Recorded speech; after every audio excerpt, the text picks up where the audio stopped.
마태복음 18장 말씀을 읽는 새벽인데요. 예수님께서 마태복음에 하시는 5번의 설교 내용 가운데서 4번째에 해당되는 내용입니다. 천국 생활에 대한 또 하나의 가르침을 이 18장에서 예수님이 주고 계신데요.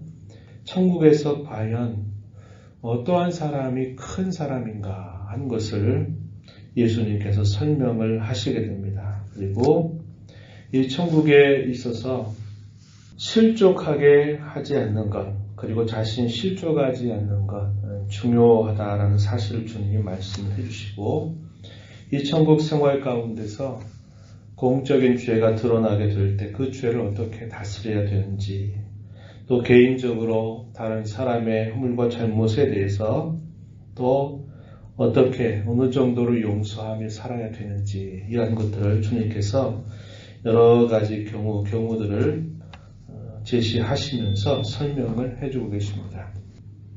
그러한 내용들을 우리가 보면서 이미도 임한 하나님의 나라에 속한 자들이 이 땅에서 교회를 이루고 그 교회 안에서 어떻게 하나님을 섬겨가야 될지 우리가 이 말씀을 통해서 함께 배울 수 있겠습니다.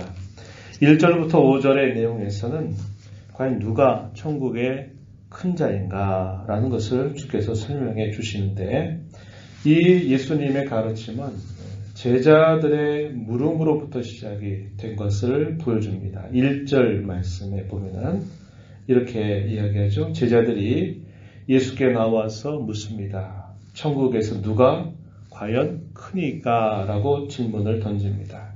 이러한 질문을 들으신 주님은 하나의 신뢰를 드는데, 어린아이 한 아이를 불러서 제자들 앞에 세우시고 그들에게 이렇게 말씀을 하십니다. 너희가 돌이켜서 어린아이들과 같이 되지 않는다면 결단코 천국에 들어가지 못한다. 어린아이와 같이 자기를 낮추는 사람, 그가 참으로 천국에서 큰 자다. 이런 말씀을 예수님이 해주시게 됩니다. 여기서 중요한 핵심적인 포인트는 뭐냐면 자기를 낮추는 사람, 겸손한 사람, 이것의 하나의 예로서 어린 아이들을 제자들 앞에 세우고 말씀을 하시고 계시다는 겁니다. 그러면서 또 하나의 교훈을 더해 주시는데, 그게 뭐냐면 이런 어린아이 하나를 주의 이름으로 영접하면 곧 주님을 영접하는 것이다 라고 주님이 말씀하시는 겁니다. 그래서 두 가지를 가르쳐 주세요. 천국에서 과연 큰 자가 누구냐? 그는 자신을 어린아이와 같이 낮추는 사람이고, 그는 어린아이와 같은 참으로 사회적인 약자, 사람들이 별스럽게 여기지 않는 그러한 사람을 영접하고 섬기는 것에 있다. 이렇게 주님이 가르쳐 주십니다. 우리가 장차 죽어서 들어가는 나라만을 말하는 게 아닙니다. 여기서 말하는 것은 이미도 예수님 안에서 임한 천국, 오늘날 말하면 우리가 교회 가운데서 신앙인들과 함께 신앙생활을 해갈 때 과연 누가 큰 자인가 라는 교훈을 주님이 주시는 겁니다. 돈이 많고 많이 배우고 또 힘을 행사할 수 있는 사람이 과연 큰 자들인가? 이러한 가르침이 아니라 천국에서 큰 사람은, 쉽게 말하면 오늘날 교회 가운데서 주님이 귀하게 여기고 크게 여기는 대상은 누구냐? 겸손한 사람, 그리고 섬기는 사람입니다. 어린아이 하나를 주의 이름으로 영접하는 자, 그러한 사람을 주님은 크게 보신다. 이렇게 이야기합니다. 그래서 우리가 이 땅에 교회에 속해서 교회 안에서 신앙생활을 할 때 주님이 어떤 사람을 크게 여기시는가? 겸손한 사람, 그리고 섬기는 사람. 교회 가운데 연약해 보이고 별로 보잘것없어 보이는 그런 사람조차도 주님의 이름으로 섬기고 영접하는 사람, 이런 사람이야말로 주님 앞에 큰 자다, 천국에서 큰 자다라고 이렇게 말씀을 해주십니다. 그러면서 실족하게 하는 일들에 대해서 말씀하시는데 두 가지 면으로 이야기하십니다. 하나는 다른 사람들을 실족하게 만드는 거 조심해야 된다. 또 하나는 자기 자신이 스스로 실족하게 되는 것도 역시 조심해야 된다. 이렇게 말씀을 해주십니다. 6절, 7절 내용에서는 다른 사람을 실족하게 하는 것, 다른 사람이 믿음 생활하다가 그 믿음에서 떨어지게 하는 일들 조심해야 된다. 내가 그러한 장본이 되지 않도록 하라. 이런 말씀을 주시게 됩니다. 6절에 보면 작은 자 중 하나를 실족하게 하면 차라리 깊은 바다에 빠뜨려지는 것이 오히려 낫다. 이런 말씀하시고 7절에서는 우리가 보이는 이 가운데 살 때는 실족하게 하는 일이 없을 수는 없다는 겁니다. 분명히 생겨난대요. 불완전한 교회의 모습을 우리가 살펴본다면 실족하게 하는 일들은 늘 있게 마련이지만 실족하게 하는 장본인이 되지 말아라. 다른 사람이, 다른 성도가 나 때문에 실족하게 되지 않도록 하라는 겁니다. 그러한 자에게 화가 있다라고 주님이 말씀을 해주시게 됩니다. 또 한편 자기 스스로가 자기를 걸려 넘어지게 하는 것, 스스로 실족하게 되는 것도 역시 주의해라. 8절과 9절에서 그 말씀을 주십니다. 8절 말씀 한번 보시죠. 내 손이나 내 발이 너를 범죄하게 한다면 찍어내버려라. 이런 말씀을 하시죠. 9절에서 내 눈이 너를 범죄하거든 빼어내버려라. 이렇게 말합니다. 그만큼 자기 자신이 죄에 빠지고 죄를 범하게 되거나 스스로 실족하게 되는 그러한 일들에 있어서는 차라리 내가 장애인이 될지라도 그래서 그 죄값으로 지옥에 가는 것보다 차라리 그것이 없고 오히려 영원한 나라에 가는 것이 더 귀하다. 이렇게 이야기하시는 겁니다. 그래서 이것을 우리가 문자적으로 이해한다면 우리 중에 누가 눈을 가지고 있겠습니까? 손도 발도 마찬가지겠죠. 주님 이걸 통해서 강조하시는 말씀은 자기 자신 스스로가 그런 죄에 빠져서 혹은 스스로 실족하게 되는 일이 없도록 자기 자신을 매우 조심할 것을 주님 이걸 통해서 말씀해 주고 계시다는 겁니다. 우리가 이러한 자세를 몸된 교회 안에서 가지고 있다면 대단히 좋겠죠. 주님은 그것을 우리에게 바라신다고 가르쳐 주고 있습니다. 우리가 지나온 세월 동안 때로는 의도하지 않게 나 때문에 다른 사람이 걸려 넘어지게 되는 경우들이 있었을 것입니다. 그러한 일들에 있어서 내가 그렇게 하는 자가 되지 말라고 주님은 말씀하시고 오히려 주님 뭐라고 말씀하십니까? 세우는 자가 되라. 말을 해도 내가 무엇인가를 행하고 수고해도 그걸 통해서 다른 사람이 세움을 받는 일들의 도구가 될지언정 나 때문에 걸려 넘어지게 되는 일들이 없도록 하라고 주님은 우리에게 말씀하고 계시다는 것입니다. 그러면서 우리가 잘 아는 길 잃어버린 양을 찾는 그 목자의 비유, 그것이 등장하고 있어요. 한 마리의 양을 찾았을 때 그 한 마리 찾은 양이 얼마나 기쁘냐라고 말하면서 이 소자 중에 한 사람이라도 잃어버리는 것은 아버지의 뜻이 아니다 라고 말씀하고 계시다는 겁니다. 그래서 매우 작은 자, 약해 보이는 자, 보잘것없다고 생각되는 그런 모든 사람 모두를 소중하게 여기는 그런 자세를 가져야 된다. 주님이 이렇게 말씀해 주시게 됩니다. 그리고 두 가지를 덧붙여 말씀하시는데 공적인 어떤 죄가 드러났을 때 그 죄를 다스리는 방법에 대해서 15절부터 20절에 설명해 주고 있습니다.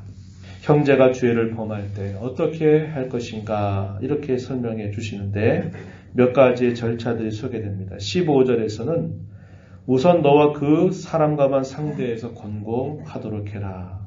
그 말을 듣게 되면 그 형제를 얻게 되는 것이 된다. 이렇게 말씀하시고 이렇게 이야기하는 듣지 않는다면 한두 사람을 데리고 가서 두세 증인의 입으로 말마다 확증해서 그 죄에 대해서 돌이킬 것에 대하여 이야기하라. 이렇게 이야기합니다. 그 말을 듣지 않게 될 경우에는 교회에 말하라. 이렇게 말합니다. 이 교회에 말한다라는 것은 오늘날로 말하면 치료입니다. 당회에 해당되는 것입니다. 교회에 말하고 교회의 말도 듣지 않거든 이방과 세리처럼 여겨라.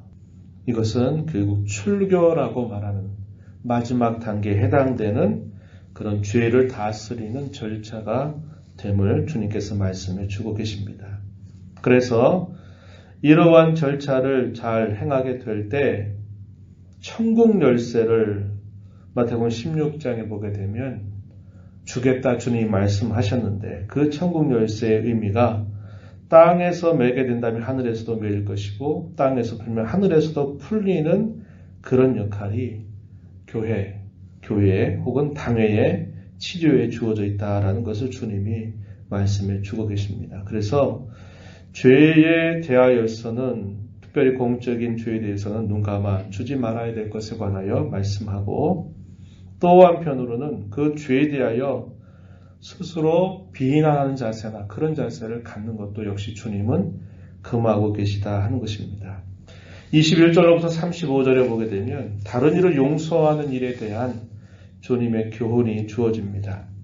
베드로가 예수님에게 묻죠. 형제가 죄를 나에게 범하게 된다면 몇 번을 용서하는 것이 맞나요? 라고 주님께 질문을 던집니다. 당시의 종교 지도자들은 몇 번 얘기했냐면 딱 3번 얘기했습니다. 우리 소위 3세판이다 그런 말 하죠. 몇 번 정도는 참아줄 수 있다는 겁니다. 그것도 3번까지 참으면 된다고 생각했어요. 그리고 그렇게 가르쳤습니다. 베드로는 그거보다 더 이야기한 거죠. 몇 번을 제시합니까? 7번 정도 용서해주면 되는 겁니까? 이것은 당시의 종교 지도자들의 가르침에 비해서 굉장히 높은 수준을 제시한 것이에요. 그래서 예수님께서 뭐라고 답변하십니까? 놀라운 답변을 하시죠. 21절 이렇게 말합니다. 7번을 몇 번까지라도 70번까지라도 용서하도록 해라. 이렇게 주님이 말씀하고 있습니다. 개인적으로 다른 사람의 잘못과 허물을 용서하는 일에 대해서는 끝이 없어야 된다. 주님 이렇게 말씀하시는 거예요. 그래서 2가지를 이야기하는 겁니다. 하나는 죄에 대하여 분명히 드러난 그런 죄나 공적인 죄에 대해서는 그 죄가 아무것도 아닌 것처럼 넘어가서도 안 된다. 그러나 또 한편으로 그 죄로 인해서 개인적으로 끊임없이 비난하는 일들에 있어서도 역시 그것은 옳지 않다라고 이야기하는 겁니다. 그러면서 주님께서 하나의 비유를 베풀어 주셔요. 용서할 줄 모르는 종의 비유를 베풀어 주십니다. 우리가 잘 아는 이야기죠. 자기는 많은 죄를 용서받았음에도 불구하고 다른 사람이 자기에게 잘못한 그런 허물에 대해서 용서하지 못하는 것은 결코 하나님이 기뻐하시는 바가 아니다. 이 사실을 비유를 통해서 말씀해 주십니다. 그 비유 내용은 잘 아는 이야기죠.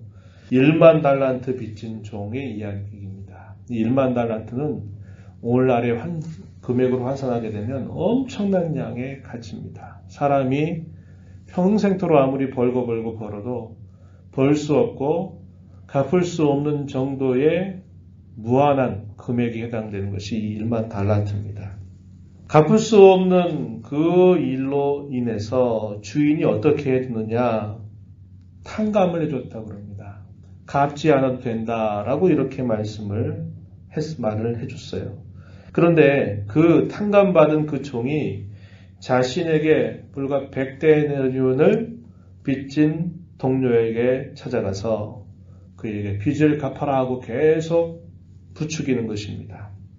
갚겠다고 이야기하는데 빨리 갚으라고 말하면서 갚지 않는다고 감옥에 그를 가두어 버리는 일을 하게 된 거예요. 이 소식이 주변 사람들로부터 그 탕감해준 주인에게 그 소식이 알려집니다. 이 탕감해준 주인이 화가 난 것이죠. 32절부터 34절에 보게 되면 이렇게 얘기합니다. 너를 불쌍히 여긴 것 같이 너도 내 동료를 불쌍히 여기는 것이 마땅한 일이 아니냐라고 책망하면서 그 빚을 다 갚도록 그를 결국 감옥에 넘겨버리는 이야기입니다. 이 비유를 통해서 주님이 말씀하시는 건 뭐냐? 용서하는 자세는 마음 깊은 곳으로부터 중심으로 그 형제를 용서하지 않는다면 하늘 아버지께서도 너에게 이와 같이 할 것이다 라고 이야기하시면서 성도가 가져야 할 마음은 내가 하나님께로부터 갚을 수 없는 큰 죄, 용서받을 수 없는 큰 죄를 용서받았다면 다른 형제에 대하여 우리는 한없이 너그러운 마음을 갖고 살아야 된다라는 것을 주님이 말씀하고 계시다 하는 것입니다.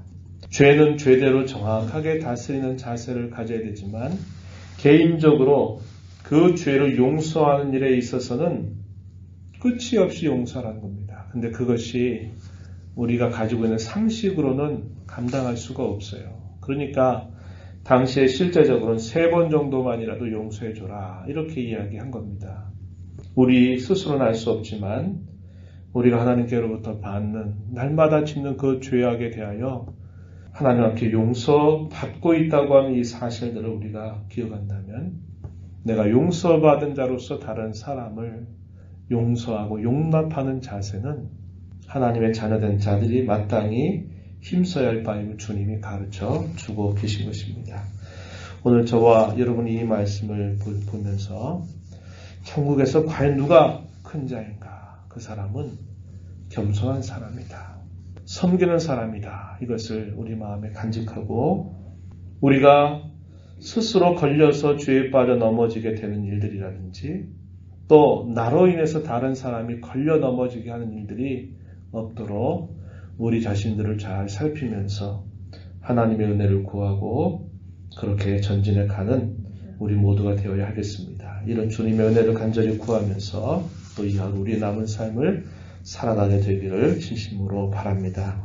하나님 아버지, 참으로 이 시간에도 저희들을 또 주께로 인도하여 주셔서 찬양을 드리며 말씀에 귀를 기울여서 듣게 하시고 기도하며 또 이 하루를 살아가게 하신 아버지의 은혜를 감사드립니다. 천국에서 과연 누가 큰 자인가? 이 세상의 가치와 논리로는 많이 가진 자, 또 많이 배운 자, 많은 사람을 이끌어가는 자, 그러한 자들이 큰 자라고 여길 것입니다. 그러나 주님이 말씀하신 것은 겸손한 자이며 섬기는 자임을 주님이 가르쳐 주시오니 이러한 주의 말씀을 저희 가슴에 품고 이 땅의 교회에 속한 자로 살아갈 때 늘 겸손하게 섬기는 자로 살아가는 저희가 되도록 인도하여 주옵소서. 교회 가운데 드러나는 죄에 대하여 또 우리 자신들이 또 다른 사람의 허물과 죄에 대하여 가져야 할 이런 마음을 주께서 교훈하여 주셨사오니 저희들의 생각과 마음을 주장하시고 몸된 교회를 붙잡아 주셔서 하나님 나라의 거룩한 열매를 잘 맺어가는 저희들이 되도록 인도하여 주옵소서. 교회 가운데 세우고 덕을 세우고 몸된 교회를 세워가는 일들의 순환도구가 될지언정 교회 가운데 나로 인하여 걸려 넘어지게 하는 일들이 없도록 늘 저희 자신들을 잘 살펴 신앙걸음 잘 걸어가게 하여 주옵소서. 은혜의 보호자 앞에 나와서 아버지의 은혜를 간절하게 구하는 모든 심령들 용납하시고 간구의 귀를 기울여 주시고 응답하여 주시옵소서. 귀하신 예수님 이름으로 기도하옵나이다. 아멘.